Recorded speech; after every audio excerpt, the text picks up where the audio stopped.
আসসালামু আলাইকুম। ভালো আছেন সবাই? আজকে আমরা FLN অর্থাৎ আমাদের মৌলিক সাক্ষরতা ও সংখ্যা জ্ঞান এ পর্যায়ে বাংলা বিষয়ের উপরে কিভাবে বাংলা রিডিং সহজে পড়া যায়, সুন্দরভাবে পড়া যায় সেই বিষয়টা নিয়ে কিছু কথা বলবো। আমরা দেখতে পাচ্ছি আমাদের শিক্ষার্থীরা, অর্থাৎ তোমরা যখন পড়তে যাচ্ছ তখন কিছু যুক্ত বর্ণ আসছে, যে যুক্ত বর্ণগুলোর ভেঙে পড়া তোমাদের কাছে খুব জটিল মনে হচ্ছে, যার কারণে আমাদের পুরা যে ফ্লুয়েন্সি বা দ্রুত পড়ে যাওয়া বিঘ্ন হচ্ছে। এ পর্যায়ে আমি এখানে কিছু শব্দ নোট করেছি, এখন আমি একে একে তোমাদেরকে বলি, একটু খেয়াল করো।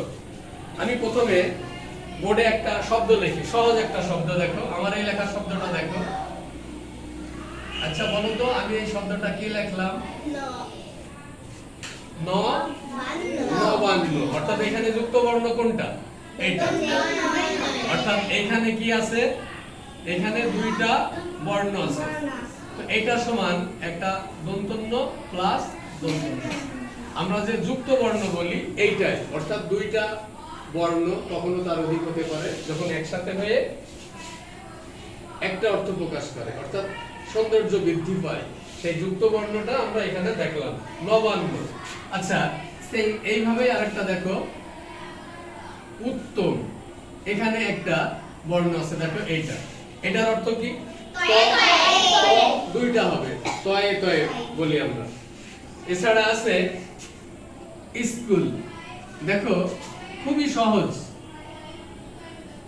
এখানে স্কুল। এই যে যুক্ত বর্ণটা কে বলতে পারবে? এখানে কি কি বর্ণ আছে বলো? হ্যাঁ, দন্ত শয় কয়, অর্থাৎ এই একটা দন্ত স আর নিচে আছে ক। এখন এইটা সমান হচ্ছে দন্ত স প্লাস ক। এইভাবে আমি এখানে আরো কয়েকটা যুক্ত বর্ণ লিখছি, একটু খেয়াল করো। আমার উপরের যে শিরোনাম লেখা সাক্ষরতা, সাক্ষরতা, এখানে একটা যুক্ত বর্ণ আছে এইটা, তাই তো? তো এখানে কে আসবে? মেহেজাবিন। আসলে সাক্ষরতা অর্থাৎ আমরা মেহেজাবিনের কাছ থেকে জানতে চাবো, এই যে সাক্ষরতা, এই সাক্ষরতা এই যুক্ত বর্ণটার ভিতরে কি কি অক্ষর আছে বা কয়টা অক্ষর আছে একটু লিখে দেখো।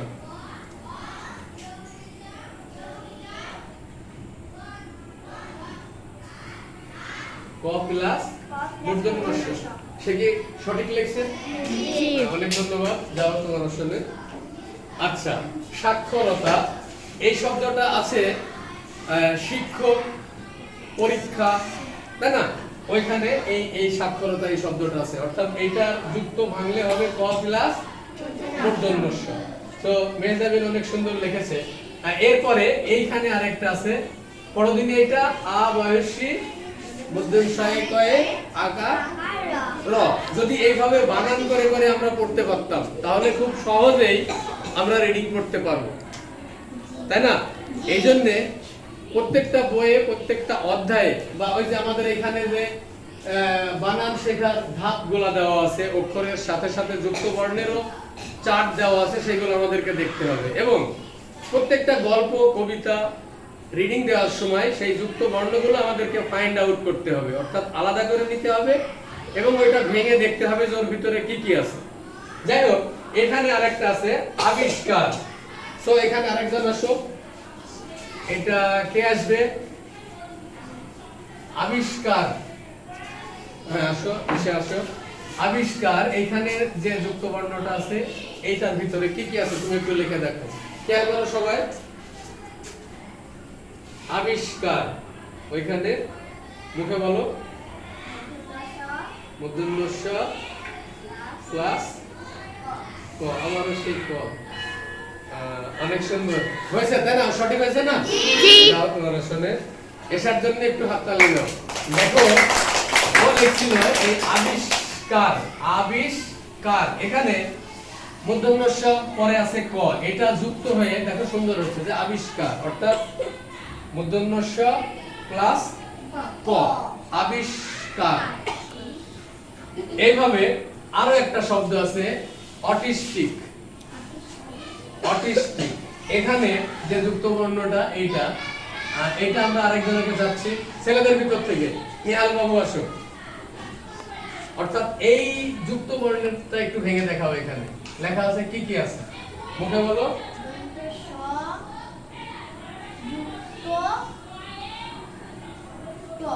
তো সে কি ঠিক লিখেছে? জি। তো ক্লাস ফর নিহাল। অনেক সুন্দর। অটিস্টিক, দেখো দন্ত স ট, তাই না? অটিস্টিক অর্থাৎ দন্ত স প্লাস ট। এইভাবে আছে ক্লাস্টার। দেখো আগে এই শব্দটাকে তোমরা পড়ো আর দেখো যে এখানে কি কি অক্ষর আছে। অনেকগুলো অক্ষর দেখো, পড়ো। এটা কি হবে? ডবল আছে, কিন্তু এখানে আছে, এখানে আছে। সো এটাকে একটু ভাঙার চেষ্টা করো। প্রথমে কি অক্ষর লিখলাম আমি? ক। প্রথমে লিখলাম ক, তাই না? তাহলে আসলো ক প্লাস এর নিচে কি আছে?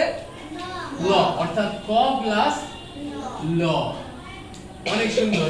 এরপরে ওই যে অটিস্টিক এই শব্দটা, তাই না? দন্ত স প্লাস ট, অর্থাৎ এখানে যে শব্দটা আছে দন্ত স এর তলে আছে ট, অর্থাৎ দন্ত স প্লাস ট।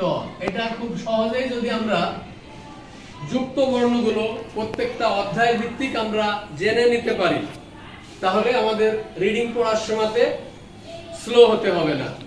অনেক সময় রিডিং পড়তে যেয়ে তোমাদের দেখা যাচ্ছে যে একটা লাইন যেখানে সেট বা দাড়ি কমা থাকে না, সেই জায়গাতেও তোমরা থেমে যাও, বা অনেকে অক্ষরই চিনতে পারছো না। যারা অক্ষর চিনতে না পারো তারা আমাদের এই বানান শেখার প্রথম ধাপ, অর্থাৎ এই কাঠ চিহ্ন ভিত্তিক, কাঠ চিহ্ন তো বোঝো সবাই, যে 10টি কাঠ চিহ্ন আছে, সেই কাঠ চিহ্নগুলো আগে ভালো করে চিনে নিতে হবে, যেটা ছোট ক্লাসে। তোমরা এখন ক্লাস 3-তে অর্থাৎ তৃতীয় শ্রেণীতে আসছো, তোমরা প্রাক প্রাথমিকে পড়ছো বা প্রথম এবং দ্বিতীয় শ্রেণীতে পড়ছো। এখানে তৃতীয় শ্রেণীতে আসার পরে বিশেষ করে তোমাদের বাংলা বই সহ বিজ্ঞান, সমাজ, ধর্ম যে বইগুলোতে যুক্ত বর্ণগুলো আছে, এইভাবে যদি অধ্যায় ভিত্তিক একটা তালিকা করা যায় এবং তারপরে তোমরা আমাদের সহযোগিতায় এটা আলাদা করে নিলে, শুধু ইংলিশে ভোকাবুলারি প্র্যাকটিস না, বাংলাতেও যদি আমরা এই শব্দ ভান্ডার বাড়ানোর জন্য যুক্ত বর্ণের এইগুলো সহজে শিখে নিই, তাহলে আমাদের রিডিং পড়া সহজ হবে।